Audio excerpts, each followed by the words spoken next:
तब कथमृतं तप्तजीवनं कविभीतं कल्मषापहं श्रवणमङ्गलं श्रीमदाततं भुवि गृह्णन्ति ये भूरिदा जना। শ্রী শ্রী রামকৃষ্ণ কথামৃত। আমরা বিদ্যাসাগরের বাড়িতে তাহলে আগের দিনই পৌঁছে গেছি। ঠাকুর বিদ্যাসাগরের বাড়িতে গেছেন। আমরা ঠাকুরের ভক্তরা আমরা এটা ভাবতে পারি খুব আনন্দ হবে যে আমরা যেন ওখানে উপস্থিত। আসলে কথামৃত পাঠ করতে করতে এমনভাবে উপস্থাপনা মাস্টারমশায়ের রয়েছে এবং ঠাকুরের এই কথাগুলি এত সহজভাবে তিনি লিপিবদ্ধ করেছেন, আমাদের ভক্তদের কাছে, পাঠকদের কাছে এত সহজ মনে হয়, কারণ ঠাকুর কথাগুলি খুব সহজভাবেই বলতেন, অথচ কথাগুলোর মধ্যে বিভিন্ন জায়গায় কি সরসভাবে তিনি বলছেন, ওই যেখানে যেমন সেখানে তেমন, যাকে যেমন তাকে তেমন। দেখুন, কেশবচন্দ্র সেনের সঙ্গে যেভাবে কথা বলছেন, বিদ্যাসাগরের সঙ্গে কিন্তু কথা বলার ঢং হয়তো অন্য ধরনের। এখন আমরা দেখছি বিদ্যাসাগর মহাশয়ের বাড়িতে যখন ঠাকুর বলেছিলেন যে আজকে তো সাগরে এসে মিললাম, অনেক নদী খাল বিল পার করে এসে সাগরে, তখন ঈশ্বরচন্দ্র বিদ্যাসাগর বললেন যে হ্যাঁ, সাগরে এসছেন, তাহলে নোনা জল নিয়ে যান। ঠাকুর কি সুন্দর বললেন, না নোনা জল কেন, তুমি তো অবিদ্যার সাগর নও, তুমি তো বিদ্যার সাগর, তুমি ক্ষীর সমুদ্র। এই পর্যন্ত আমরা দেখেছিলাম। সকলেই খুব হাসছেন, কারণ কথার কি সঙ্গে সঙ্গে প্রত্যুত্তর। বলছেন না, তোমার নোনা জল হবে কেন, তুমি তো বিদ্যার সাগর। বিদ্যা আর অবিদ্যা, এই দুটি, বিদ্যা মায়া আর অবিদ্যা মায়া, ঠাকুর এই কথাগুলো অনেকবার ব্যবহার করছেন। এরপরে ঠাকুর কিন্তু বলছেন, বিদ্যাসাগর তো তখন চুপ করে থাকলেন যখন বললেন যে তুমি ক্ষীর সমুদ্র। ঠাকুর কিন্তু কথা বলে যাচ্ছেন, বলছেন তোমার কর্ম সাত্ত্বিক কর্ম, মানে কর্ম তো সবাই করে, কর্মের সঙ্গে সত্যগুণ, তম রজ সত্য। বলছে তোমার কর্ম, ঠাকুর বিদ্যাসাগরের কর্মটি কি ধরনের, কর্মের বৈশিষ্ট্য কি, সেটা পর্যন্ত তিনি বিদ্যাসাগরকে বুঝিয়ে দিচ্ছেন যে তোমার কর্ম সাত্ত্বিক কর্ম, সত্যের রজ, সত্যগুণ থেকে দয়া হয়। দেখুন, তমগুণের একটা লক্ষণ হচ্ছে রাগ, ক্রোধ হবে, তেমনি রজগুণের লক্ষণ হচ্ছে এটা উদ্যম, এই বৈষয়িক ব্যাপারে একটু উৎসাহ ইত্যাদি। আর সত্যগুণ থেকে তার লক্ষণ হচ্ছে দয়া, ভালোবাসা। বিদ্যাসাগর দয়ার সাগর, সর্বজীবে দয়া। আগের দিন একটা জিনিস আমরা লক্ষ্য করেছিলাম, ওই জায়গাটা আরেকবার স্মরণ করে নিলে বোধহয় খারাপ হবে না। ওই যে তার সর্বজীবে দয়া, আর বিদ্যাসাগরের দয়ার কথা কিন্তু ঠাকুর ছোটোবেলাতেই, তিনি যখন কাবার পুকুরে ছিলেন তখনই কিন্তু ঠাকুর তার এই দয়ার কথা শুনেছেন। আর বিদ্যাসাগরের দয়া সম্বন্ধে আমরা কথামৃতে আগের দিন পেয়েছিলাম যে তার দয়া সর্বজীবে, সর্বজীবে দয়া আর দয়া, এ দুটির মধ্যে যে কি বিরাট পার্থক্য, সেটা আমরা ভক্তরা নিশ্চয়ই অনুভব করতে পারছি। বলছেন বাছুরেরা মায়ের দুধ পায় না দেখে নিজে কয়েক বছর দুধ খাওয়া বন্ধ করেছিলেন। এই হচ্ছে বিদ্যাসাগরের দয়া, সর্বজীবে। বাছুরের কথা ভেবে নিজে দুধ খাওয়া ছেড়ে দিলেন। এই বিদ্যাসাগরের ক্ষেত্রে বলছেন তিনি যে তার দয়াটা কেমন দয়া না, তার দয়াটা সর্বজীবে, এবং সেই জন্য তিনি বললেন দয়া সত্যগুণের একটি লক্ষণ হচ্ছে দয়া, ভালোবাসা, যেমন রজ তম। এখানে সেই জন্যই ঠাকুর তাকে বলছেন যে তোমার কর্ম সাত্ত্বিক কর্ম, কারণ সত্যগুণ থেকে তো দয়া হয়। আর দয়ার জন্য যে কর্ম করা যায়, মানে তুমি তো দয়া করতে চাইছো, মানুষকে ভালোবাসতে চাইছো, তাহলে তোমার তো কিছু করতে হবে। ওই যে রজ মানে হচ্ছে ধরুন একটু বৈষয়িক ব্যাপারে উৎসাহ, একটু উদ্যম, এই যেগুলো করবেন এগুলো তো রজ, তাহলে রজ থেকে তো রাজসিক হবে, সত্য থেকে এবং সাত্ত্বিক। তাহলে যিনি দয়া দেখাতে যাবেন, যিনি মানুষকে উপকার করতে চাইবেন, মানুষকে ভালোবেসে কিছু করতে চাইবেন, তার তো কিছু স্বাভাবিকভাবেই ক্ষমতা থাকার দরকার। সেই ক্ষমতা থাকলেই আবার যে সবাই সত্যগুণ দেখাবেন তা নয়। ওই যে ঠাকুর বললেন সত্যের রজঃ, তাহলে রাজসিক হলেই তিনি সাত্ত্বিক হবে এর কোনো নিশ্চয়তা নেই। কিন্তু যদি তার রজগুণ থাকে এবং তারপর যদি তার সত্যগুণ থাকে, তাহলে বলছেন দয়ার জন্য যে কর্ম করা যায় সে রাজসিক কর্ম বটে, কিন্তু এ রজগুণ ঠাকুর বলছে সত্যের রজগুণ, এতে দোষ নাই। দেখুন, রজগুণ মানে তো এই বিষয় আসো ইত্যাদি ব্যাপারে মানুষের আগ্রহ থাকবে। এখন টাকা পয়সা এইসব ব্যাপারে আগ্রহ তো ঠাকুর নিশ্চয়ই খুব উৎসাহ দিচ্ছেন না। আবার ঠাকুর কথা বলছেন না যে তুমি রোজগার করো না, তুমি রোজগার করো, কিন্তু তুমি যখন রোজগার করছো ঠিক একইভাবে তোমার যে উপায় হচ্ছে সেই আয় থেকে তুমি মানুষকে সেবাও করো, মানে মানুষের কল্যাণে ওই টাকা কিন্তু ব্যয় করো। এইটি কিন্তু ঠাকুরের মনোভাব, যে মনোভাব স্বামীজি ঠাকুরের কাছ থেকে পেলেন। এবং আমরা সব সময়ই বুঝতে পারছি যে আমাদের যে অর্থ রোজগার আমরা করি এই ব্যাপারে যে আমাদের উৎসাহ, এটা কিন্তু রজগুণের একটি লক্ষণ। তো বিদ্যাসাগরের ক্ষেত্রে কি বলছেন তোমার রজগুণটা কেমন জানো তো? সত্যের রজগুণ, মানে তুমি তো দয়া করছো, তুমি তো শুধু এইসব ব্যাপারে উৎসাহ দেখাচ্ছ তা নয়। এবং সেই জন্য যেহেতু তোমার সত্যগুণ আছে এবং সেই সত্যগুণের থেকেই তোমার দয়া ভালোবাসা এসেছে, সেই জন্য এতে কোনো দোষ নেই। সুখদেবাদি লোকশিক্ষার জন্য দয়া রেখেছিলেন। সুখদেবাদি মানে সুখদেব আদি, মানে নারদ, সুখদেব, এদের কথা ঠাকুর বলছেন এরা কেন দয়াটা রেখেছিলেন? লোকশিক্ষার জন্য।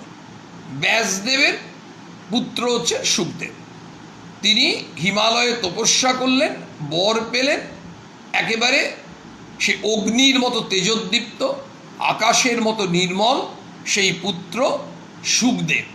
এই সুখদেব তিনি কিন্তু মুক্তি চাননি, নিজের মুক্তি চাননি, এবং লোকশিক্ষার জন্যই তিনি কথা বলে গেছেন। এটি কেন? মানে নিজের মুক্তি নারদ তিনি কিন্তু কি করছেন না, লোকশিক্ষার জন্য ঈশ্বরের কথা বলে যাচ্ছেন। সুখদেব কি করলেন? সেই একই রাজা পরীক্ষিতকে ভাগবত শুনিয়েছিলেন।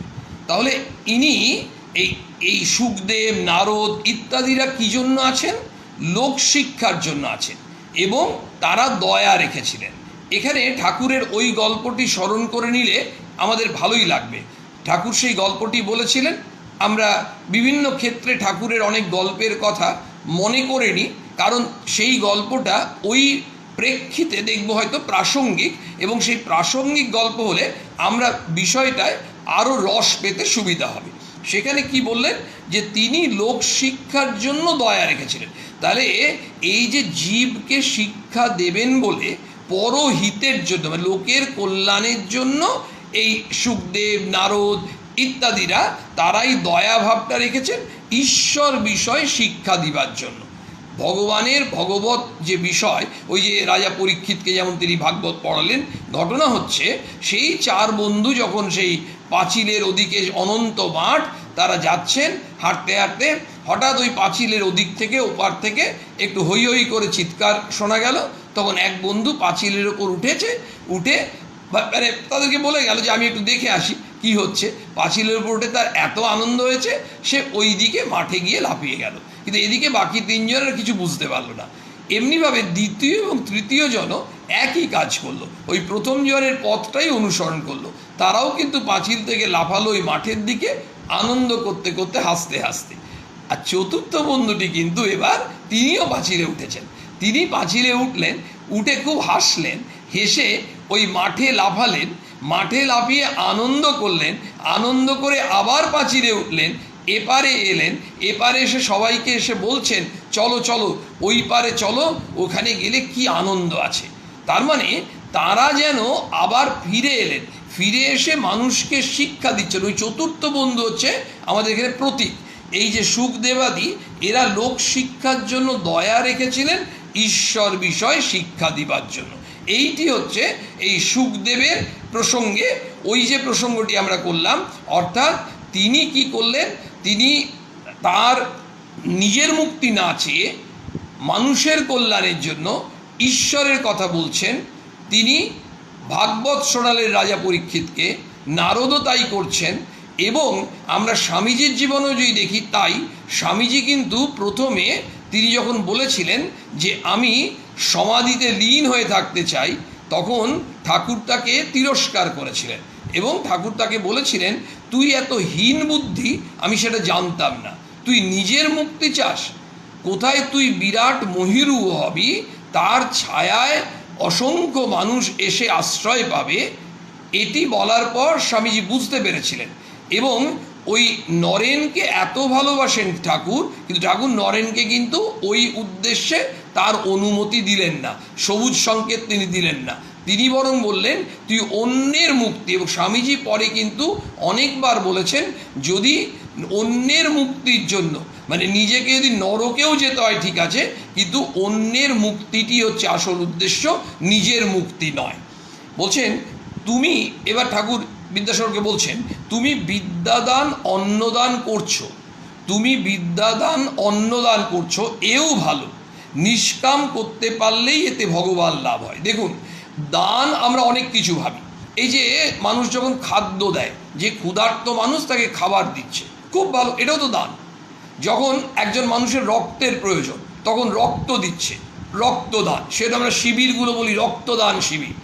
এমনিভাবে বিদ্যাদান হতে পারে, বস্ত্রদান হতে পারে, অন্নদান হতে পারে, রক্তদান হতে পারে, খাদ্যদান হতে পারে, বহু রকম দান আছে। কিন্তু ঠাকুর যখন বলছেন বিদ্যাসাগরকে, বিদ্যাসাগর কী দান করছেন? বিদ্যা দান করছেন। আর কি করছেন?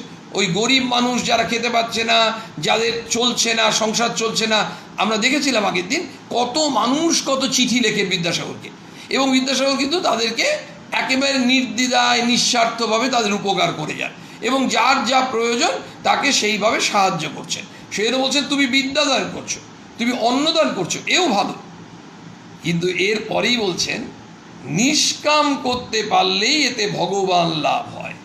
মানে যখনই তুমি কিছু দান করছো, আমরা যে কোনো মানুষ, ঠাকুর বিদ্যাসাগরের কথোপকথন আমরা শুনছি, কিন্তু এই কথোপকথনের মাধ্যমেই ঠাকুর কিন্তু যে শিক্ষাগুলো দিচ্ছেন আমাদের জন্য, সেগুলো কিন্তু আমাদের গ্রহণ করতে চেষ্টা করতে হবে, অনুভব করতে চেষ্টা করতে হবে। কারণ আমরা তো রাতারাতি কেউ পরিবর্তিত হয়ে যাবো না, কিন্তু আমাদের এই ঠাকুরের অমৃত কথা শুনতে শুনতে আমাদের যে মানসিক পরিবর্তন, অর্থাৎ কার্ভ, যেটা যেমন আমরা এখন করোনা ভাইরাসের ক্ষেত্রে শুনছি কার্ভটা নিচের দিকে আসবে, তেমনি আমাদের মানসিকতা যদি উত্তরিত হয়, কার্ভটা যদি ওপরের দিকে যায়, তাহলে আমাদের পক্ষে কল্যাণকর।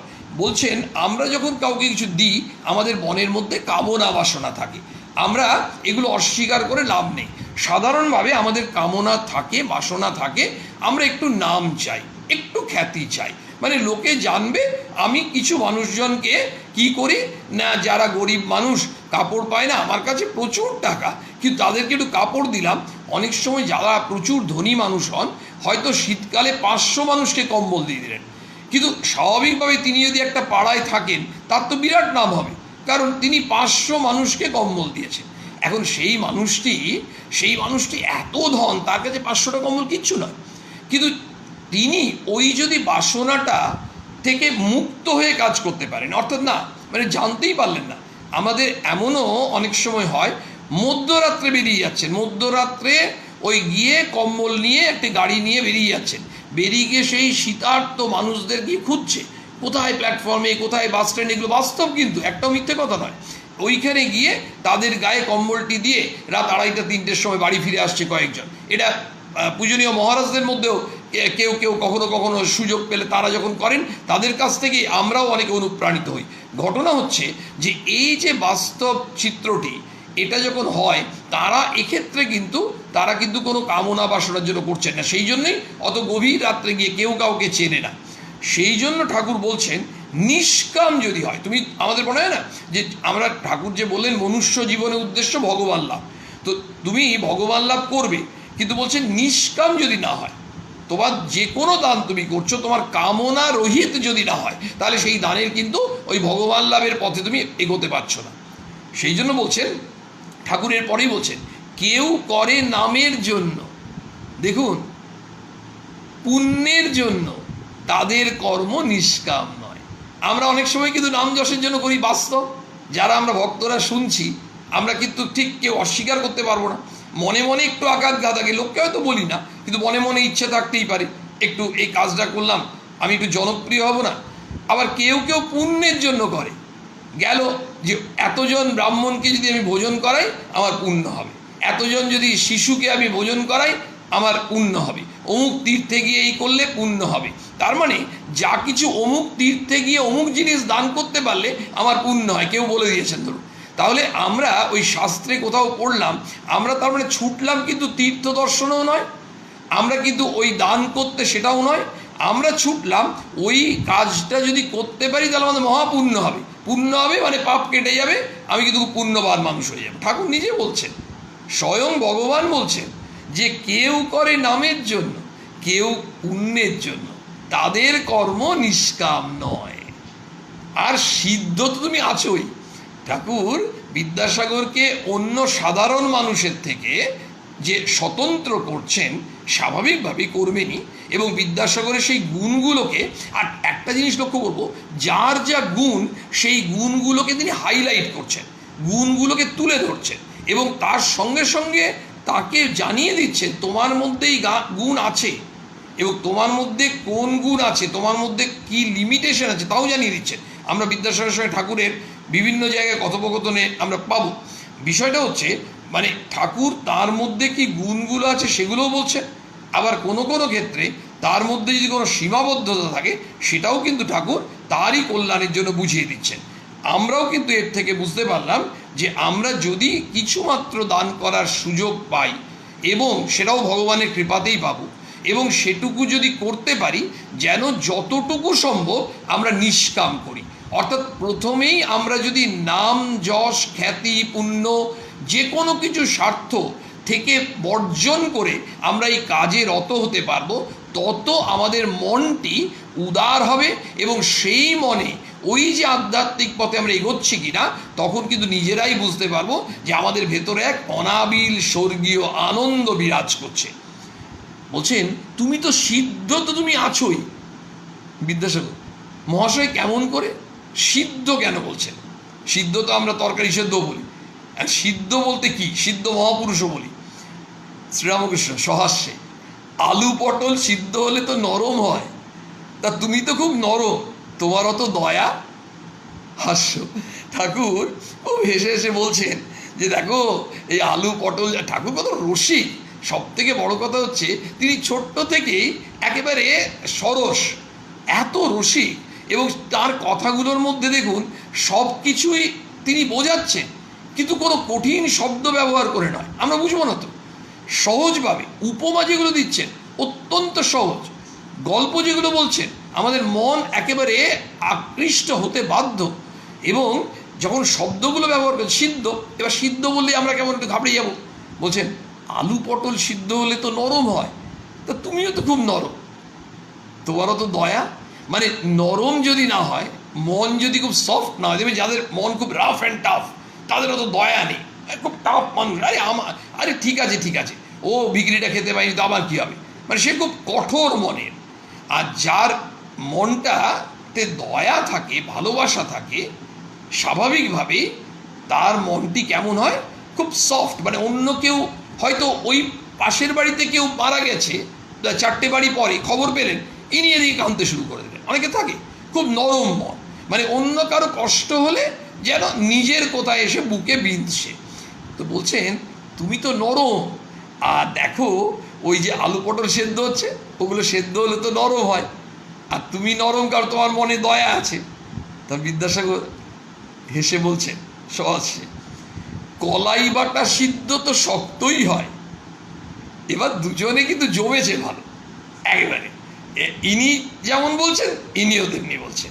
মানে এই ধরনের কথোপকথন শুনতেও খুব ভালো লাগে, আর মনে হয় যে ওইখানে যদি বসে থাকতাম, মনে মনে কল্পনা করি না বসে আছি, ঠাকুর আর বিদ্যাসাগরের কথাবার্তা চলছে, কিন্তু কেউ কারোর সঙ্গে মারামারি করছেন না, কেউ কারোর সঙ্গে তর্ক করছেন না, ইনিও রসবোধে ভরপুর, ইনিও তাই।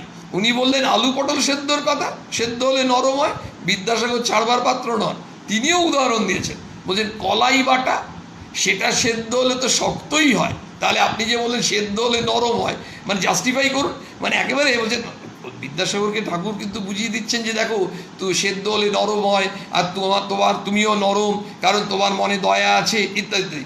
তখন উনি যখন কাউন্টার এক্সাম্পল দিচ্ছেন, না না না, কলাই বাটা সেদ্ধ তো শক্ত হয়, এবার বোঝান, তখন শ্রীরামকৃষ্ণ বলছেন, শুনুন এইবার ঠাকুর কি বলছেন, তুমি তা নও গো, একেবারে বাচ্চা ছেলের মতো, তুমি তা নও গো, একদম সঙ্গে সঙ্গে, মানে তুমি সেই কলাই বাটা সেদ্ধ নও, তুমি সেই শক্ত, তুমি এই উদাহরণের মধ্যে আসবেই না তো, এটা তোমার ক্ষেত্রে প্রযোজ্য নয়।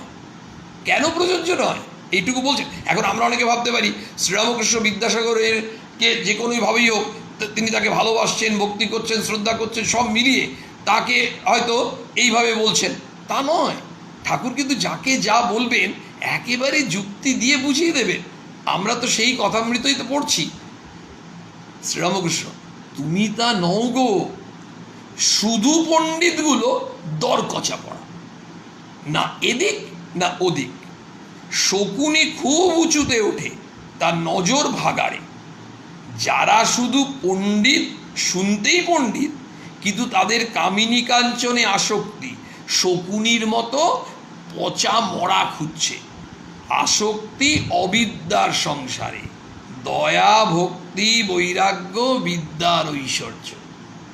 আসুন, তিনি পণ্ডিতকে ক্লাসিফাই করছেন। পণ্ডিত, আমরা কাদেরকে পণ্ডিত বলি? যারা খুব বিদ্বান, শাস্ত্র জানে, খুব সুন্দর বেশ যুক্তি তর্ক দিয়ে বুঝিয়ে দেন, তাদেরকে আমরা পণ্ডিত বলি। হ্যাঁ, পণ্ডিত মানুষ আছে, আমরা বলি না এরা পণ্ডিত মানুষ, এরা মূর্খ, এরা অল্প কিছু জানে, ইত্যাদি ইত্যাদি। এই যাদেরকে পণ্ডিত বলছি তাদেরকে আমরা খুব শ্রদ্ধা সহকারে তাকাই। কেন? তার কি জ্ঞান, বিরাট জ্ঞান, কত পুঁথি পড়েছেন, কত শাস্ত্র পড়েছেন, শাস্ত্রে কি বিরাট ব্যাখ্যা দেন। ঠাকুর কিন্তু পণ্ডিত চেনেন, ঠাকুর পণ্ডিতকে ক্লাসিফাই করছেন, বলছেন যে কি পণ্ডিত, বলছেন যারা শুধু পণ্ডিত, শুনতেই পণ্ডিত, মানে কিছু পণ্ডিত আছে শুনতে পণ্ডিত, ওই নামে পণ্ডিত, আর কাজে পণ্ডিত কারা? ঠাকুর কাদেরকে সত্যিকারের পণ্ডিত বলছেন? বলছেন যাদের ওই বুদ্ধি আছে, জ্ঞান আছে, কিন্তু ব্যবহারিক জীবনের সঙ্গে যোগ আছে, বাস্তব জীবনের সঙ্গে যোগ আছে। অর্থাৎ তিনি বলছেন ভালোবাসা, প্রেম, দয়া, পণ্ডিত হয়তো শাস্ত্র থেকে বলছেন, কিন্তু তার জীবনে, তার মনের মধ্যে ভালোবাসা, প্রেম, দয়া, এই অনুভূতিগুলো আছে তো, তিনি বাস্তবে সেটা প্রয়োগ করেন তো। কি উপমা দিচ্ছেন দেখুন, শকুনি কত উঁচুতে ওঠে আকাশে, কিন্তু শকুনির নজর কোথায়? ওই ভাগাড়ে, ভাগাড়ে ওই কোথায় না পচা মরাগুলো খুঁজছে। তাহলে শকুনি উঠেছে কোথায়? আকাশে, কত উঁচুতে। এই কত উঁচুতে উঠেছে, কিন্তু নজরটা উঁচুর দিকে নয়, নজরটা নিচুর দিকে। কোথায় নিচুর দিকে? একেবারে সেই পচা মরা খুঁজছে। বলছে এবার শকুনি, এবার চলে আসুন পণ্ডিতে।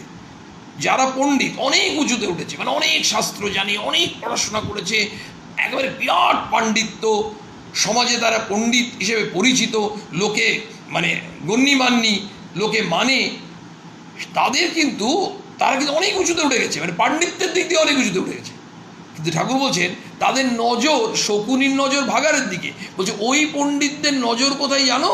তাদের নজর হচ্ছে দেহ সুখে, তাদের নজর হচ্ছে বিষয় আশয়ে, মানে একেবারে নিচুতে, অর্থে, ওই আর্থিক দিকে, অর্থের দিকে, মানে অর্থের জন্যই তারা পাণ্ডিত্য করে বেড়াচ্ছে। শাস্ত্র পড়ছে কি? শাস্ত্র পড়ছে উদ্দেশ্য হচ্ছে ওখান থেকে আমি যত পারি অর্থ রোজগার করব। মানে এখানে শাস্ত্র বোঝানোটা তার উদ্দেশ্য নয়, তার উদ্দেশ্য হচ্ছে এই পণ্ডিতদের ওই দেহ সুখ, কিংবা তাদের উদ্দেশ্য হচ্ছে অর্থ রোজগার। এইটা পণ্ডিত হয়েছেন, কিন্তু তারা শুকনো পণ্ডিত, তারা ওই শকুনির মতো। শকুনি যেমন উঁচুতে উঠছে, কিন্তু নজর ভাগাড়ে, এই পণ্ডিতরাও তাই। একদম ছোট্টবেলায় ঠাকুরের চলে যায়। ঠাকুর যখন খুব ছোট, এই 8-9 বছর বয়সে, ঠাকুরের কিন্তু অনেক ঘটনা আছে ছোটবেলায়। শ্রীরামকৃষ্ণ লীলা পড়লেই আমরা জানতে পারি, অনুধ্যান করলে জানতে পারি। দেখবেন একবারের ঘটনা বলি, সেই যখন জমিদাররা, জমিদার বাড়িতে বসেছে সব পণ্ডিতরা, বিরাট বিরাট পণ্ডিত, একটা সমস্যার সমাধান করতে পারছে না, তারা সব বিরাট পণ্ডিত। আর আমাদের ঠাকুর গদাই তখন ক বছর বয়স? 9 বছর বয়স। এই 9 বছরের ছোট্ট ছেলেটি গিয়ে বলছে যে আচ্ছা এটা কি এমনি সমাধান হতে পারে? তিনি বলে দিলেন। আর ওই পণ্ডিতরা ঠাকুরের সমাধান শুনে বিস্মিত। এত বড় বড় পণ্ডিত, তারা যেটা ভাবতে পারেননি, তারা অবাক হয়ে গেলেন এই বালকটি কী করে সেটা বলল। এই বালকটি তো এসেইছেন সমস্যার সমাধান করতে। এই যে জগতের যত সমস্যার সমাধান আমরা যে কথামৃতে পাই, শ্রীরামকৃষ্ণ কথামৃত পড়া মানে আমাদের কিন্তু জীবনের সমস্যার সমাধান, সলিউশন খুঁজি না। যেমন ছাত্ররা পড়তে গিয়ে মানে বই খোঁজে, নোটবুক, কি বুক খোঁজে, আমরা যদি কি তালা লেগে গেছে আমাদের কোথাও, তার চাবি কিন্তু আমরা এর মধ্যে পাবো। আমাদের কিন্তু খুঁজতে হবে, কোথাও না কোথাও আমরা চাবি পাবো। ঘটনা হচ্ছে এই ঠাকুরই ছোটোবেলায় তখন ওই গ্রামে কি হতো, যারা একটু নিচু জাতির লোকেরা, তারা অনেক সময় রামায়ণ মহাভারত বুঝতে পারতো না। তো বুঝতে না পারলে না একটু এই কোনো ব্রাহ্মণকে নিয়ে আসতো, নিয়ে এসে বলতো যে আপনি আসুন আসুন, তার পা ধুয়ে দিত, পা ধুয়ে তাকে বেশ ভালো আসন বসিয়ে, মানে একেবারে যে তারা ভাবছে যে আমাদের স্বয়ং এই এত বড় পণ্ডিত মানুষ, এই ব্রাহ্মণ, ইনি আমাদের বোঝাতে এসছেন। আর ব্রাহ্মণের কি অহংকার, তিনি একদম উচ্চাসনে বসে তিনি এমনভাবে বোঝাচ্ছেন, সব বিভিন্ন অঙ্গভঙ্গি করে, সেগুলো ঠাকুর সব লক্ষ্য করতেন ছোটোবেলায়, সেগুলো দেখতেন। বা ওই পণ্ডিতরা হয়তো কোনো জায়গায় বোঝাচ্ছে, সেটা দেখতেন, ঠাকুর মজা করে তাদের একটু অঙ্গভঙ্গি করে ওই অন্য সময় দেখাতেন যে এই পণ্ডিতরা কিভাবে বোঝায়। মানে ওই নকল করা বলে না, ওই যেমন অনেক সময় ছেলেরা মাস্টারমশাইদের নকল করে, ঠাকুর ঠিক ওইভাবে আসলে ঠাকুর কেন দেখাতেন এই জন্যই যে এই পণ্ডিতরা, এরা কেমন পণ্ডিত, এরা কিন্তু এদের মধ্যে অহংকার, এরা সেই জন্য কেমন বলছে, শুধু পণ্ডিতগুলো দর কচা পড়া, না এদিক না ওদিক, আমরা বলি না, না ঘরকা না ঘাটকা, মানে কোনো দিকেই যাচ্ছে না। এদের মধ্যে সেই রসবোধটাই তো নেই। এদের যেটা ওরা শাস্ত্রে লেখা আছে তত্ত্ব কথা, আর যেটা ব্যবহারিক জীবনে প্রয়োগ করতে হবে, দুটোর মধ্যে তো সামঞ্জস্য নেই। আবার ঠাকুর পণ্ডিতদের কি শ্রদ্ধা করতেন, কি ভক্তি করতেন, যাদের মধ্যে ওই যেমন পাণ্ডিত্য আছে, জ্ঞান আছে, বুদ্ধি আছে, তার সঙ্গে সঙ্গে বিবেক আছে, বৈরাগ্য আছে, দয়া আছে, ভালোবাসা আছে, সেই তাদেরকে ঠাকুর খুব শ্রদ্ধা করতেন। তো বলছেন সেই জন্য শুধু পণ্ডিত শুনতেই পণ্ডিত, তাদের কামিনী কাঞ্চনে আসক্তি, শকুনির মতো পচা মরা খুঁজছে। আসক্তিটা কিসে আসক্তি? এই যে বললেন কামিনী কাঞ্চনে আসক্তি, বলছেন আসক্তি অবিদ্যার সংসারে। ওই যে অবিদ্যার বিদ্যা, অবিদ্যাতে কি হয়, মুগ্ধ করে। এই যে কামিনী কাঞ্চনে মুগ্ধ করে। আর বিদ্যা কি? বিদ্যা হচ্ছে দয়া, প্রেম, ভালোবাসা, ভক্তি, যেগুলো মানুষকে ঈশ্বরের পথে নিয়ে যায়। এই হচ্ছে বিদ্যা, এই হচ্ছে অবিদ্যা। বলছেন দয়া, ভক্তি, বৈরাগ্য, বিদ্যার ঐশ্বর্য। তাহলে বিদ্যার ঐশ্বর্য কি? যে সত্যিকারের বিদ্বান হবে তার তো একটা ঐশ্বর্য থাকবে। কেমন ঐশ্বর্যবান? আরে একজন জমিদার, তার ঐশ্বর্য নেই? একজন মন্ত্রী, তার ঐশ্বর্য নেই? একজন খুব ধনী মারোয়াড়ি ব্যবসায়ী, তার ঐশ্বর্য নেই? সবারই ঐশ্বর্য আছে, বিভিন্ন ধরনের ঐশ্বর্য। কিন্তু ওই যে ঠাকুর বলেছিলেন, মাইরি বলছি যে আমার কথা মনে করবে, যে আমার নাম করবে, সে আমার ঐশ্বর্য পাবে, যেমন বাবার ঐশ্বর্য ছেলে পায়। ওই যে ঠাকুর বললেন, তার মানে কি, যে ঠাকুরের, যে ভগবানের নাম করবে সে ভগবানের ঐশ্বর্য পাবে। ভগবানের ঐশ্বর্য পাওয়া মানে কি? এই যে বিদ্যার ঐশ্বর্য। বিদ্যার ঐশ্বর্য কি? দয়া। তাহলে ঈশ্বরচন্দ্র বিদ্যাসাগর সত্যিকারের বিদ্যান, সত্যিকারের তিনি বিদ্যার সাগর, তার ঐশ্বর্য আছে। ওই ঐশ্বর্য যেটা ঠাকুর বলছিলেন, দয়া আছে, ভক্তি আছে, বৈরাগ্য আছে, ঈশ্বরে অনুরাগ, মানে সংসারে বিরাগ, নাহলে এত মানুষের জন্য এইভাবে নিঃস্বার্থভাবে তিনি করতে পারতেন না। তাহলে এগুলো তার মধ্যে আছে বলেই ঠাকুর একদম স্ট্রংলি অবজেকশন করলেন। যখন বিদ্যাসাগর বলেছিলেন যে কলাই বাটা সেদ্ধ তো শক্ত হয়, ঠাকুর কিন্তু মানলেন না, বরং তিনি বুঝিয়ে দিলেন, না গো, তুমি তো তা নও। কেন নও এতক্ষণে আমরা বুঝতে পারলাম, যে তিনি ওই আলু পটল সেদ্ধ হলে যে নরম হয়, অর্থাৎ তিনি যে সত্যিই খুব নরম, তার অন্তরটি অত্যন্ত সফট। এই যে কঠোর হৃদয়ের মানুষ নন, সেইটা কিন্তু তিনি বুঝিয়ে দিলেন। এবং কিন্তু এরপরে বলছেন বিদ্যাসাগর চুপ করে এগুলো শুনছেন, সবাই এক দৃষ্টে এই আনন্দময় পুরুষকে দর্শন করছেন আর তাহার কথামৃত পান করতেছেন, মানে ঠাকুরের। এখন বিদ্যাসাগর তো খুব পণ্ডিত মানুষ ছিলেন, যখন সংস্কৃত কলেজে পড়তেন তখন উনি নিজের ক্লাসে বেস্ট বয় ছিলেন এবং প্রত্যেকটা পরীক্ষাতে তিনি ফার্স্ট হতেন, মেডেল পেতেন বা স্কলারশিপ পেতেন। আস্তে আস্তে সংস্কৃত কলেজের তিনি প্রধান অধ্যাপক হয়েছিলেন। সংস্কৃত ব্যাকরণ, সংস্কৃত কাব্যে বিশেষ পারদর্শিতা লাভ করিয়াছিলেন। অধ্যবসায় গুণে নিজে চেষ্টা করে ইংরেজিও শিখিয়াছিলেন। ধর্ম বিষয়ে কিন্তু বিদ্যাসাগর কাউকে শিক্ষা দিতেন না, এই লক্ষ্য করতে হবে। কিন্তু বিদ্যাসাগর এত শিক্ষা দিচ্ছেন কিন্তু ধর্ম বিষয়ে কাউকে শিক্ষা দিচ্ছেন না। তিনি ফিলসফি পড়েছিলেন। মাস্টার একদিন জিজ্ঞেস করেছিলেন, মাস্টারমশাই বিদ্যাসাগরের ওখানে তো চাকরি করতেন, তো বিদ্যাসাগর জিজ্ঞেস করেছিলেন, আচ্ছা আপনার হিন্দু দর্শন কীরূপ লাগে? তখন বিদ্যাসাগর বলেছিলেন, আমার তো বোধ হয় ওরা যা বুঝতে গেছে বুঝাতে পারে নাই। হিন্দুদের ন্যায় শ্রাদ্ধাদি ধর্মকর্ম সমস্ত করিতেন, তিনি সবই করতেন হিন্দুদের মতো। গলায় উপবীত ধারণ করতেন, আমরা আগেও পেয়েছি বইতে। বাংলায় যে সকল পত্র লিখতেন, বাংলায় যে চিঠিগুলো লিখতেন তার ওপরে লিখতেন শ্রী শ্রী হরি শরণম। এটা আগেকার দিনের মানুষরা যখন চিঠি লিখতেন তারা হিন্দুদের ছিল শ্রী শ্রী হরি শরণম লিখতেন, ভগবানের এই বন্দনা আগে করিতেন। অনেকে যেমন চিঠির ওপরে লেখেন শ্রী শ্রী রামকৃষ্ণ শরণম। মাস্টার আরেকদিন তাহার মুখে শুনিয়াছিলেন তিনি ঈশ্বর সম্বন্ধে কীরূপ ভাবে। বিদ্যাসাগরের কাছে মাস্টারমশাই কখনো কখনো জিজ্ঞেস করেছেন যে তার ভগবান সম্বন্ধে কী ধারণা। বিদ্যাসাগর বলিয়াছিলেন, দেখুন ভগবান সম্বন্ধে বিদ্যাসাগর কি বলছেন শুনি। তাকে তো জানবার জো নাই, ঈশ্বরকে জানবো কি করে? অথচ দেখুন ঠাকুরের কাছে যে প্রশ্ন করেছেন ঠাকুর সবাইকে বলছেন হ্যাঁ ভগবানকে দেখা যায়। কাউকে বলছেন তোমাকে দেখাতে পারি, কাউকে বলছেন তোমাকে যা দেখছি তার থেকেও স্পষ্টভাবে দেখেছি। তাহলে কে এত বিশ্বাসের সঙ্গে বলতে পারেন? ঘটনা হচ্ছে এই বিদ্যাসাগর বলছেন যে তাকে তো জানবার জো নাই। এখন কর্তব্য কি? আমার মতে কর্তব্য, বলছে আমার মতে কর্তব্য আমাদের নিজের এরূপ হওয়া উচিত যে সকলে যদি সেরূপ হয় পৃথিবী স্বর্গ হয়ে পড়বে। প্রত্যেকের চেষ্টা করা উচিত যাতে জগতের মঙ্গল হয়। তাহলে অ্যাকচুয়ালি ভগবানকে আমরা কতটুকু জানলাম, ভগবানকে জানতে পারা তো আর আমাদের সাধারণ মানুষের কম্য নয়, কিন্তু আমাদের এমন হওয়া উচিত, আমাদের নিজের এরূপ হওয়া উচিত। দেখুন আমরা নিজেদেরকে আমরা এমনভাবে তৈরি করতে পারি, স্বামীজির কথায় স্বামীজি তো বলছেনই, বারবার বলছেন each soul is potentially divine, প্রতিটি মানুষই স্বরূপত দেবতা। কিন্তু আমরা সেই দেবত্বটা ভুলে থাকি। কেন ভুলে থাকি? কারণ দেবত্বটা আমাদের সুপ্ত আছে। সেই জাগ্রত করার জন্য আমাদের নিজেদেরকে সচেষ্ট হতে হবে। অর্থাৎ আমরা যদি আমাদেরকে পরিবর্তন করতে চেষ্টা করি, আমরা কারা? আমাদেরকে নিয়েই তো জগৎ, জগতের মধ্যেই তো আমরা। তাহলে জগতের কল্যাণ, সেখানে আমরা প্রত্যেকেই সেই পিঁপড়ের মতো, কাঠবিড়ালির মতো যেভাবে আমরা জগতের কল্যাণের জন্য, জগতের মঙ্গলের জন্য চেষ্টা করতে পারি। কিন্তু সব থেকে বড় কথা কোথায় বলুন তো?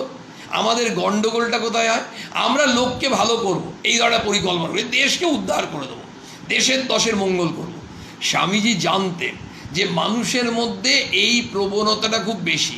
সেই জন্য তিনি একটা কথা খুব সুন্দর ব্যবহার করেছেন বারবার, বলছেন বি অ্যান্ড মেক। উনি কিন্তু উল্টোটা বলেননি। বি নিজে হও, অ্যান্ড মেক অন্যকে করার চেষ্টা করো।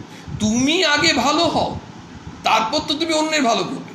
ধর্ম সম্বন্ধে তিনি বলছেন to be good and to do good, that is the whole of religion. নিজে ভালো হও এবং ভালো করো, মানুষের ভালো করো, ভালো কাজ করো, এটাই হচ্ছে ধর্ম। মানে দেখুন ধর্ম নিয়ে আমরা এত কচকচানি করি, কত কি বোঝার চেষ্টা করি। আপনারা তো কম বয়সী ছেলেমেয়েদেরকে নিয়ে কথামৃত আলোচনায় বসাতে পারবেন না, কারণ তারা বলবে কথামৃত পাঠ মানে হচ্ছে এসব 60 বছরের পরে শুনতে হয় সাধারণভাবে। কিন্তু 24 বছরের ছেলেও শুনছে, 28 বছরের ছেলেও শুনছে। কেন শুনবে না? কারণ এর মধ্যে এত প্র্যাকটিক্যাল জিনিস আছে। তো স্বামীজির কথার মধ্যেও স্বামী কি সুন্দর বললেন, ধর্ম মানে কিচ্ছু না, টু বি গুড, তুমি ভালো হও, অ্যান্ড টু ডু গুড, ভালো করো, তার মধ্যেই সব ধর্ম। বি অ্যান্ড মেক, বিদ্যাসাগরের কথাটা দেখুন তাই ফুটে উঠেছে। বলছে আমাদের নিজের এরূপ হওয়া উচিত, এটা হচ্ছে বি, আমাদের হতে হবে। সকলে যদি স্বরূপ হয়, কারণ দেখুন সারা পৃথিবীতে আজকে এই যে লকডাউন দেখছেন, আবার শোনা যাচ্ছে নতুন করে আগামীকাল থেকে প্রচুর জায়গায় লকডাউন চালু। আচ্ছা, তার মানে কি ধরে নেওয়া যেতে পারে তাহলে অনেক মানুষ হয়তো লঙ্ঘন করেছে, করতে বাধ্য হয়েছে, যাই হোক আলটিমেটলি বেড়েছে। সবসময় সবাই ইচ্ছে করে না, হয়তো প্রয়োজনে বেরিয়েছে, সব কিছু হতে পারে। তাহলে বিষয়টা হচ্ছে যে আমাদের একজন বা দুজন বা পাঁচজন শুনলে হবে না, সবাইকেই শুনতে হবে, অন্তত মেজরিটিকে শুনতে হবে। তেমনি যদি মেজরিটি ভালো না হয় তাহলে কি করে জগতের কল্যাণ হবে? বলছেন আমাদের নিজের এরূপ হওয়া উচিত যে সকলে যদি সেরূপ হয় পৃথিবী স্বর্গ হয়ে উঠবে। সত্যি তো তাই। প্রত্যেকের চেষ্টা করা উচিত যাতে জগতের মঙ্গল হয়। এটাই হচ্ছে পবিত্র মনের পরিচয়। মন পবিত্র মানে কি? অন্যের কল্যাণ চিন্তা করতে পারি। মন যদি পবিত্র না হয় অন্যের কল্যাণ চিন্তা আমরা করতে পারি না। বিদ্যা ও অবিদ্যার কথা কইতে কইতে ঠাকুর ব্রহ্মজ্ঞানের কথা বলছেন। বিদ্যাসাগর মহাপণ্ডিত স্বরদর্শন পাঠ করিয়া দেখিয়াছেন, বুঝি ঈশ্বরের বিষয়ে কিছু জানা যায় কিনা, এসব তো জানার চেষ্টা করেছেন কিন্তু পারছেন না। তো ঈশ্বরের বিষয়ে তো তিনি পরিষ্কার বললেন, তাকে তো জানবার জো নেই। কিন্তু এবারে ঠাকুর বলছেন শ্রীরামকৃষ্ণ, ব্রহ্ম বিদ্যা ও অবিদ্যার পার, তিনি মায়াতীত। ঠাকুর আরেক জায়গায় বললেন কেশব সেনকে, ব্রহ্ম সত্য জগৎ মিথ্যা। দেখুন এই জগৎ মিথ্যা কেন বলছে না? শব্দ মায়া, জাদুর মতো। আমরা যখন ম্যাজিক দেখি কি ভালো লাগে না? আরে বাবা, পিসি সরকার গ্রেট ম্যাজিশিয়ান, বা যে কোনো ম্যাজিশিয়ানই, অসাধারণ ম্যাজিক, আমরা মুগ্ধ মুগ্ধ। অবিদ্যা মুগ্ধ। এই মুগ্ধই কেন? আমাদেরকে সম্মোহিত করে দেন, হিপনোটাইজ করে দেন। ম্যাজিকের মধ্যে, জাদুর মধ্যে তো হিপনোটাইজ করা। এই যে হিপনোটাইজ হচ্ছে, আমরা চোখের সামনে এখনই দেখলাম রুমালটার মধ্যে কয়েকটা জিনিস আছে, তারপর দেখছি রুমালটাতে কিছু নেই। তার মানে কি? ওই যে খেলাটা, ওইখানে আমাদের ওই জাদুর মন্ত্রের বলে ওই আমরা যেন তখন একটা মায়ার মধ্যে আছি। ওই যে মায়া, কিন্তু ওই যে জগৎটা হচ্ছে সেই মায়া, সে মিথ্যা। সব কিছুই মনে হচ্ছে আমার নিজের, এই তো আমার আপনার, কই আপনার, আজকে আছে কালকে নেই। সেই জন্যই ঠাকুর বারবার বলছেন ব্রহ্ম সত্য জগৎ মিথ্যা, ঈশ্বরই সত্য ঈশ্বরই নিত্য, বাকি সব অনিত্য। এই যে বারবার আমাদেরকে সচেতন করছেন। কেন বারবার হ্যামারিং করছেন? কথামৃত যদি এই কথাটা বহুবার পাই তাহলে আমাদের কল্যাণ তো। কারণ আমরা তো খুব ভালো ছাত্র নই। আমরা বারবার শুনতে আমাদের যদি একটুও ধারণা আসে যে তাই তো, আমরা কিসের পেছনে ছুটছি? সেই হরিণ, ওই কস্তুরীর গন্ধ, আর কস্তুরীটা আছে কোথায়? কিন্তু ও কস্তুরীর পেছনে ছুটছে, ওই যে গন্ধ। এই যে মায়া, এই মায়া। কিন্তু ব্রহ্ম কি? ঠাকুর বলছেন ব্রহ্ম হচ্ছে বিদ্যা অবিদ্যা। এই যে বলছি না দুটো ভাগ, বিদ্যা অবিদ্যার পার, তিনি মায়াতীত। এই জগতে বিদ্যা মায়া অবিদ্যা মায়া দুই আছে, জ্ঞান ভক্তি আছে, আবার কামিনী কাঞ্চনও আছে, সৎও আছে অসৎও আছে, ভালোও আছে আবার মন্দও আছে, কিন্তু ব্রহ্ম নির্লিপ্ত। এই জগৎটা, ওই যে ব্রহ্ম সত্য জগৎ মিথ্যা। জগৎ মিথ্যা বলে জগতে সব কিছু আছে, জগতের মধ্যেই বিদ্যা মায়া আছে, আর জগতের মধ্যেই অবিদ্যা মায়া আছে। কিন্তু ব্রহ্ম কি? ব্রহ্ম হচ্ছে বিদ্যা অবিদ্যার পার হয়ে যাচ্ছেন, এই দুটোকে এক্সেল করছেন। আর জগতে কি হচ্ছে? জগতে বিদ্যা মায়া আছে, অবিদ্যা মায়া আছে, জ্ঞান আছে, ভক্তি আছে, কামিনী কাঞ্চন আছে, সৎ আছে অসৎ আছে, ভালো আছে মন্দ আছে, অন্ধকার আছে আলো আছে, সব আছে। কারণ এটা আমরা কখনো ধরে নিতে পারি না জগৎ মানেই সব ভালো থাকবে, হতে পারে না। এগুলো আমরা কষ্ট কল্পনা। জগৎ মানেই সব সৎ, এগুলো আমাদের শুধু ভাবনা, এই অলিক চিন্তা। ব্রহ্ম নির্লিপ্ত। ভালো মন্দ কার জন্য? ভালো মন্দ, ঠাকুর বলছেন ভালো মন্দটা কার জন্য? ভালো মন্দ জীবের পক্ষে, সৎ অসৎ জীবের পক্ষে। তার হতে কিছু হয় না। মানে ব্রহ্মের তার কি করে হবে? তার তো কিছু যায় না, ব্রহ্ম তো এগুলোর পার। এগুলো বলে তাতে তিনি তো নির্লিপ্ত। এই যে ঈশ্বরের তো ওখানে সেখানে তার কোনো রকম এর সঙ্গে বিকার নেই। এই যে বিকার নেই, কারণ কি? তিনি মায়াতীত। যেমন প্রদীপের সম্মুখে, দেখুন একটা প্রদীপ, কি সহজ উদাহরণ দেখুন।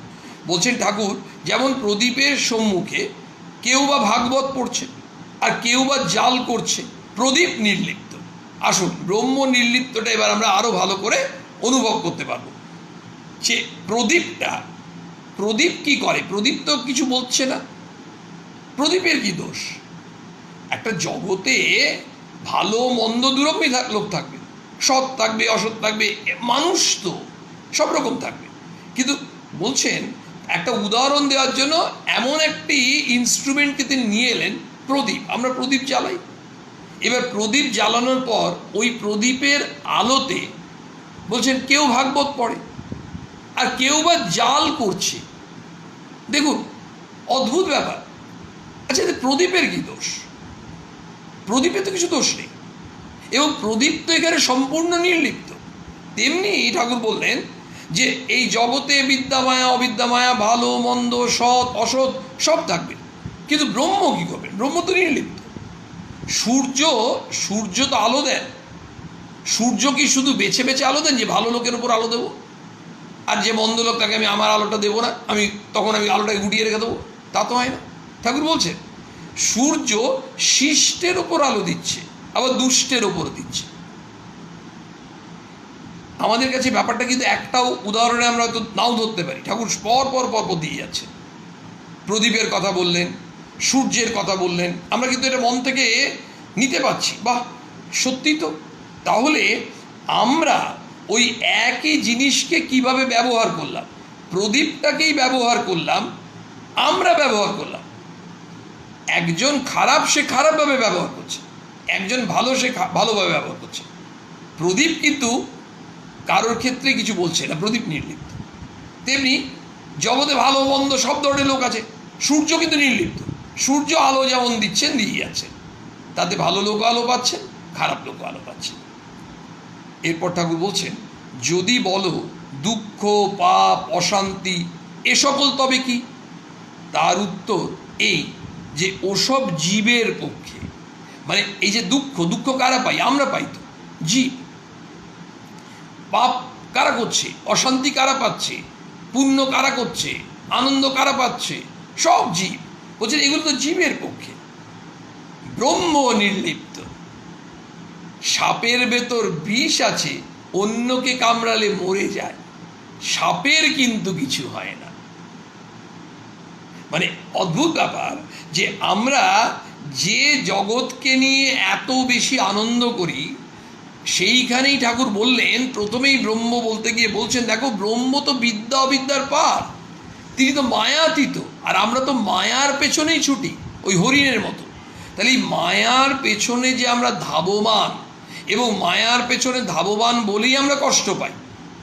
আমরা যখনই, সেই জন্য ঠাকুর বললেন তোমাদের জীবনের উদ্দেশ্য মায়ার পেছনে ছোটা নয়। আমরা বুঝতে চাই না। ঠাকুর আমাদের বারবার বলছেন তোমাদের জীবনের উদ্দেশ্য কিন্তু টাকা রোজগার করা নয়, তোমার যে জীবনের উদ্দেশ্য কিন্তু ওই জমি বাড়ি ব্যাংক ব্যালেন্স করা নয়। হচ্ছে ঠিক আছে, এটা উদ্দেশ্য নয়, বেঁচে থাকার জন্য এগুলো দরকার। জীবনের উদ্দেশ্য হচ্ছে ভগবান লাভ। সেই জন্যই তিনি বলছেন না তুমি সংসার করো। কেন আমাদেরকে ঠাকুর এইভাবে তৈরি করছেন? বলছে সংসার করো, ঈশ্বরকে ধরে সংসার করো। ঈশ্বরকে ছেড়ে দিয়ে সংসার করলে কেবে তুমি সংসারে জড়িয়ে পড়বে। মানে আমাদেরকে সচেতন করছেন সংসারে থেকে আমরা যারা বেশি কষ্ট পাই, বেশি অশান্তি পাই, তারা যখন ঈশ্বরকে ধরতে শুরু করব একটু হলেও, তখন আমাদের অশান্তি, কষ্ট এগুলো থাকবে, কিন্তু আগের তুলনায় কমবে। এটাই ঠাকুর আমাদের বোঝাচ্ছেন। তুমি এমনি আস্তে আস্তে করো, সেই জন্য বলছেন অভ্যাস করো। ওই অভ্যাস করার জন্য অনেক রকম উপায়ের কথা বলেছেন, যেমন সাধুসঙ্গ, যেমন প্রার্থনা, যেমন ঈশ্বরের নাম গুণগান করা, যেমন মাঝে মাঝে নির্জনে বাস করা, ইত্যাদি ইত্যাদি। বলছেন ব্রহ্ম যে কি মুখে বলা যায় না, সব জিনিস উচ্ছিষ্ট হয়ে গেছে। বেদ, পুরাণ, তন্ত্র, স্বরদর্শন সব এটো হয়ে গেছে, মুখে পড়া হয়েছে, মুখে উচ্চারণ হয়েছে, তাই এটো হয়েছে। এটো কেন হয়েছে বললেন, কিন্তু একটি জিনিস কেবল উচ্ছিষ্ট হয় নাই, সেই জিনিসটি ব্রহ্ম। ব্রহ্ম যে কি আজ পর্যন্ত কেউ মুখে বলতে পারে না। বিদ্যাসাগর বন্ধুদের প্রতি বাহ, এটি তো বেশ কথা। আজ একটি নতুন কথা শিখলাম। বিদ্যাসাগর এতদিন এত কিছু পড়াশোনা, একদম নতুন কথা স্বীকার করছেন শ্রীরামকৃষ্ণ। কি অসাধারণভাবে ঠাকুর এবার বোঝাচ্ছেন এই ব্রহ্মবিদ্যা নিয়ে। বলছেন একটা বাপের দুটি ছেলে, দেখুন কি সুন্দর একটা গল্প। এক বাপের দুটি ছেলে ব্রহ্মবিদ্যা শিখবার জন্য ছেলে দুটিকে বাপ আচার্যের হাতে দিলেন। কয়েক বছর পর তারা গুরুগৃহ থেকে ফিরে এলো, এসে বাপকে প্রণাম করলেন। দুটো ছেলেকেই পাঠিয়েছেন বাবা। আচার্যের আগেকার দিনে তাই হতো, তো আচার্যের কাছে পাঠিয়ে দিতেন ওই গুরুগৃহে। এবার তারপর ট্রেনিং কমপ্লিট হতো। আচার্যের কাছে ট্রেনিং কমপ্লিট হওয়ার পর, যেমন ট্রেনিং সেন্টার এখন তো হয় ওই প্রবেশন পিরিয়ড, তো ট্রেনিংয়ের পরে তারা আবার বাড়িতে ফিরে আসতো। ফিরে আসার পর বাবাকে প্রণাম করেছেন। এবার বাপের ইচ্ছা, বাবা এবার চাইছেন দেখেন যে এদের মধ্যে কার কেমন ব্রহ্মজ্ঞান হয়েছে।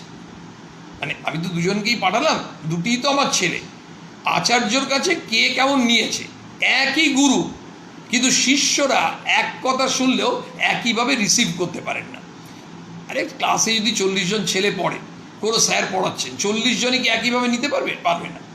বলছে বড় ছেলেকে জিজ্ঞাসা করলেন, বাপ তুমি তো সব পড়েছ, ব্রহ্ম কিরূপ বলো দেখি। বড় ছেলেটি বেদ থেকে নানা শ্লোক বলে বলে ব্রহ্মের স্বরূপ বোঝাতে লাগলো। মানে ওই যে পণ্ডিত, একেবারে পণ্ডিতের মতো বিরাট বিরাট শ্লোক বলে টলে ব্রহ্ম কি তার স্বরূপ বাবাকে বোঝাচ্ছে। বাপ চুপ করে রইলেন।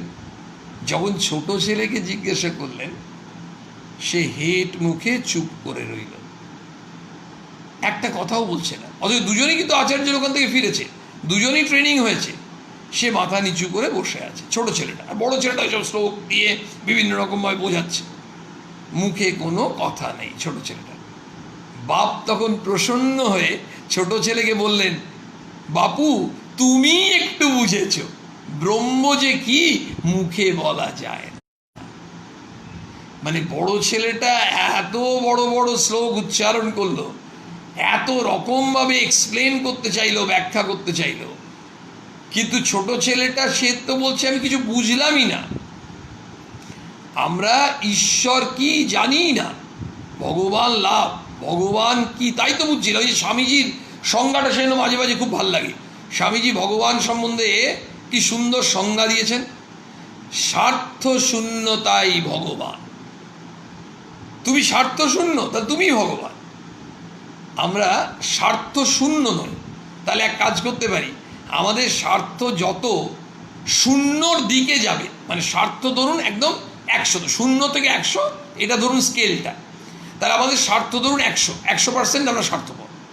এবার যদি আস্তে আস্তে এইসব শুনতে শুনতে ভাবতে ভাবতে সাধুসঙ্গ করতে করতে আমাদের ভালো চিন্তা এত জাগলো যে ওই ঘষতে ঘষতে বা বলছে না ভগবত তত্ত্ব আলোচনা করতে করতে ভেতরে তত্ত্বজ্ঞান উদয় হবে, তো আস্তে আস্তে ধরলো আমরা হয়তো স্বার্থপর হয়ে দেখলাম যে 95% স্বার্থপর এখন। আরে বাবা কি আনন্দ হচ্ছে, আমরা এখন 5% হলেও নিঃস্বার্থপর হয়েছে, বিরাট প্রমোশন হয়েছে। মানে ব্যাপারটা হচ্ছে স্বার্থ শূন্য, স্বার্থ শূন্যতাই ভগবান। এই সংজ্ঞাটা একটু তাও যেন কেমন মনে হয় যে আমরা একটু নিতে পারছি। তো সেই জন্য ছোট ছেলেটা চুপ করে থাকলো, কিচ্ছু বলতে পারলো না, বলছে মুখে কোনো কথাই নেই। বাবা তখন খুশি হয়ে বললেন ছোট ছেলেটাকে, তুমি বাবা একটু বুঝেছো, কারণ ব্রহ্ম যে কি মুখে বলা যায় না। মানুষ মনে করে আমরা তাকে জেনে ফেলেছি। কেন মানুষ মনে করে? একটু যদি পণ্ডিত হয়ে যায়, একটু কতগুলো শাস্ত্র উপনিষদ গীতা এসব পড়লো না, আরে বাবা কি অহংকার। আর লোকে বলে ও আপনার কি জ্ঞান, আরে কিছুই জ্ঞান নয়। ওই যে পণ্ডিত, কেমন পণ্ডিত, ওই পণ্ডিত, ওই নামেই পণ্ডিত। সেই জন্য ঠাকুর বলেছিলেন, মা আমাকে শুকনো পণ্ডিত করিস নি মা, আমাকে রসে বসে রাখিস। ঠাকুর আমাদের রসে বসে আছেন, আর আমাদেরকেও রসে বসে রাখছেন। ঠাকুর আমার নিজে রসে বসে আছেন, আমাদেরকেও রসে বসে রাখছেন। আরে আমরা রসে বসে থাকবো, আনন্দে থাকবো, থাকবে দুঃখ, থাকবে অশান্তি, তার মধ্যেও আনন্দ। এইটাই হচ্ছে কথামৃতর একেবারে মোক্ষম লাভ আমাদের। আমরা কোথায় এগোবো যাই না, কিন্তু রসে বসে থাকতে শিখব, কারণ আমাদের রসিক ঠাকুর। আমরা সাধক শ্রীরামকৃষ্ণ, ভগবান শ্রীরামকৃষ্ণ সব ঠিক আছে, কিন্তু আমাদের তিনি একেবারে রসে ভরিয়ে রাখছেন। তিনি কি সুন্দর বলছেন, মানুষ মনে করে আমরা তাকে জেনে ফেলেছি, বিরাট অহংকার। একটা পিঁপড়ে, খুব সুন্দর একটা, আপনারা কথামৃতে যারা পড়েছেন আপনারা নিশ্চয়ই পড়েছেন, তবু দেখুন আমরা সবাই মিলে একসঙ্গে পড়লে আরও আনন্দ হবে। একটা পিঁপড়ে চিনির পাহাড়ে গেছে, একটা পিঁপড়ে তো গেছে চিনির পাহাড়ে। আমাদের বাড়িতেও দেখবেন বারান্দায় কোথাও চিনির টুকরো পড়ে থাকলে পিঁপড়ে ঘোরাফেরা করে। তো বলছেন এক দানা খেয়ে পেট ভরে গেল, আরেক দানা মুখে করে বাসায় যেতে লাগলো। পিঁপড়েটা বাসায় ফিরছে, যাওয়ার সময় ভাবছে এবার এসে সব পাহাড়টি লয়ে যাব। মানে পিঁপড়ের ভাবা দেখুন, একটা দানা খেলো, আরেক দানা মুখে করে নিয়ে যাচ্ছে, আর চিনির পাহাড়। পিঁপড়ে মানে ওইটুকু জীব, সে ভাবছে কালকে আসি না, ওই পাহাড়টা নিয়ে চলে যাব। আমরা একেবারে ক্ষুদ্রাতি ক্ষুদ্র জীব, কিছুই জানি না, নির্বোধ। আমরা মাঝে মাঝে কিছু শাস্ত্র পড়ে ফেললাম, একেবারে কিছু ভালো ভালো বই ধর্মগ্রন্থ পড়ে ফেললাম, বুঝি না বুঝি, সঙ্গে সঙ্গে কী হয় আমাদের মনের মধ্যে এমন ধারণা হয়ে যায়, আরে বাবা আমি তো অনেক কিছু জেনে গেছি। এই ধারণা থেকে ওই কেমন হয়ে যায়, আমাদের ওই বড় ছেলেটির মতো হয়ে যায়। আমরা বড় বড় দুটো শ্লোক উচ্চারণ করে দিই, আর লোকে ভাবে বাবা ইনি কত পণ্ডিত, এরা ধারে কাছে ঘেঁষা যাবে না। কিন্তু ওইটা হচ্ছে কি, আমরা ওই বুকিশ নলেজ, ওটার সঙ্গে বাস্তব জীবনে আমরা প্রয়োগ করতে পারছি না। ওই যে বসুধৈব কুটুম্বকম, উদার চরিতানন্তু বসুধৈব কুটুম্বকম, যারা উদার মনের মানুষ হয় তারা সবাইকে নিজের আপনজন আত্মীয় ভাবে। এসব খুব উচ্চারণ করলাম। আমরা যত জগতের মানুষকে আপনজন ভাবতে পারবো, আমাদের তখন মনে হবে যদি বাড়িতে আম গাছে আম হয়, বলে কতগুলো আম আমরা নিজেরা খাবো, আর আমাদের দু একজন আশেপাশে দিতে পারি। অন্য কাউকে দিতে গেলে তখন যদি তাকে বলা হয় তুমি তো খুব শ্লোক বলো বসুধৈব কুটুম্বকম, বলছে ওটা বলতে হয়, আম গাছের আমগুলো কি দেওয়া যায়, বাবা আমার কি ল্যাংড়া আমের কি টেস্ট, এগুলো আমরাই খাবো। তাহলে ওই কথাটা ওই বইয়ের মধ্যে, বিষয়টা হচ্ছে ওই চিনির একটা দানা নিয়ে আসছে আর ভাবছে কালকে পাহাড়টা নিয়ে চলে যাব। ওই পিঁপড়ের যা দশা আমাদেরও তাই দশা। ঠাকুর বলছেন ক্ষুদ্র জীবেরা এই সব মনে করে। আমরা তো ক্ষুদ্র জীব, আমরা ঠিক এমনি মনে করি। জানে না ব্রহ্ম বাক্য মনের অতীত, যে যতই বড় হোক না কেন তাকে কি জানবে, তাকে জানা তো আমাদের সম্ভব নয়।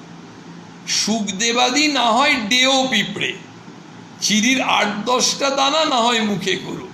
মানে এই যে সুখদেব নারদ এদের কথা বলছেন, এরা তো এসেছেন, এরা তো লোক শিক্ষার জন্যই থেকে গেলেন, নিজের মুক্তি চাইলেন না। বলছেন ঠিক আছে, এরা নেয় ছোট পিঁপড়ে নয়, ডেও পিঁপড়ে। মানে ঠাকুর কথাগুলো এত সুন্দর করে ব্যবহার করছেন, আমাদের ঘরোয়া, একদম ঘরোয়া, চিনতে পারছি তো, আরে ওই তো ডেও পিঁপড়ে।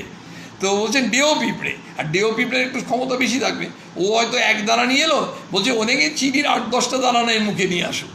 কি অদ্ভুত, মানে অসাধারণ। তো এই হচ্ছে আমাদের ঠাকুর বিদ্যাসাগরকে বোঝাচ্ছেন, তার সঙ্গে আমাদের কিন্তু এই প্রসঙ্গেই চলবে। আগামী দিনেও আমরা যখন আগামী পরশু আমরা এই কথামৃত পাঠে আমরা বসতে পারবো ঠাকুরের অপার করুণায়, ঠাকুর কৃপা করে আমাদেরকে আরও বুঝিয়ে দেবেন যে এই ব্রহ্মকে বোঝা, আমরা বাক্য মনের অতীত, এইখানটা কিন্তু আমরা আবার এই জায়গাটায় আলোচনা করে নিশ্চয়ই সেই আমাদের পরবর্তী যে জায়গা সেখানে আমরা এগোতে পারবো। এবং আপনাদের সকল ভক্তদেরকে আমি আমার সশ্রদ্ধ প্রণাম জানাই। আপনারা খুব সুন্দর সুন্দরভাবে আপনাদের অনুভূতির কথা লেখেন, নিশ্চয়ই খুব আনন্দের কথা। আপনারা শান্তি পাচ্ছেন, আনন্দ পাচ্ছেন, সকলের কল্যাণ হোক। আর আপনারা ওই যদি সবাই আমরা একটু একটু করে মানুষের কল্যাণের কথা ভাবি, প্রার্থনা করি, আর ভাবি মানে কিছুই না, আপনারা কথামৃত পাঠ হচ্ছে, মায়ের কথা হচ্ছে, স্বামীজির প্রসঙ্গ যেমন যেমন পাচ্ছেন, আপনারা বন্ধুবান্ধব আত্মীয় স্বজন যেমন তাদেরকে শুনতে দিচ্ছেন, অনেকে তো খবর পান না, তাদেরকে দিন, তারা শুনুন, ঠাকুরের কথা শুনুন তারা। এবং স্বাভাবিকভাবে এদিকে আমি বলতে পারি অন্ডাল বিবেকানন্দ ভাব প্রচার সোসাইটির উদ্যোগ খুব ভালো। প্রত্যেক দিন একদিন পরে পরেই আমরা ইউটিউবে এগুলো পেয়ে যাচ্ছি, আমরা মানুষের কাছে পৌঁছে দিতে পারি। ইউটিউব লিঙ্ক সাবস্ক্রাইব করুক, হাজার হাজার লক্ষ লক্ষ মানুষের কাছে ওই ঠাকুরের কথা পৌঁছতে হবে। ঠাকুরের কথা না পৌঁছলে আমাদের কল্যাণ হবে কোত্থেকে? আমাদের উদ্ধার করবেন তো স্বয়ং ভগবান, সুতরাং ঠাকুর মায়ের কথা তাদের কাছে পৌঁছুক, স্বামীজির ভাবনা মানুষের মধ্যে আসুক। আমরা আজকে এখানেই কথামৃত পাঠ করতে করতে আমরা কখন কোথায় কোন সাগরে ঠাকুর নিয়ে যান, কিন্তু এটুকু বুঝতে পারছি আমরা খুব আনন্দে আছি। ওং নিরঞ্জনম নিত্যম অনন্তরূপম ভক্তানুকম্পাধৃত বিগ্রহং বৈ ঈশাবতরং পরমেশমিট্টং তং রামকৃষ্ণং শিরসা নমামঃ।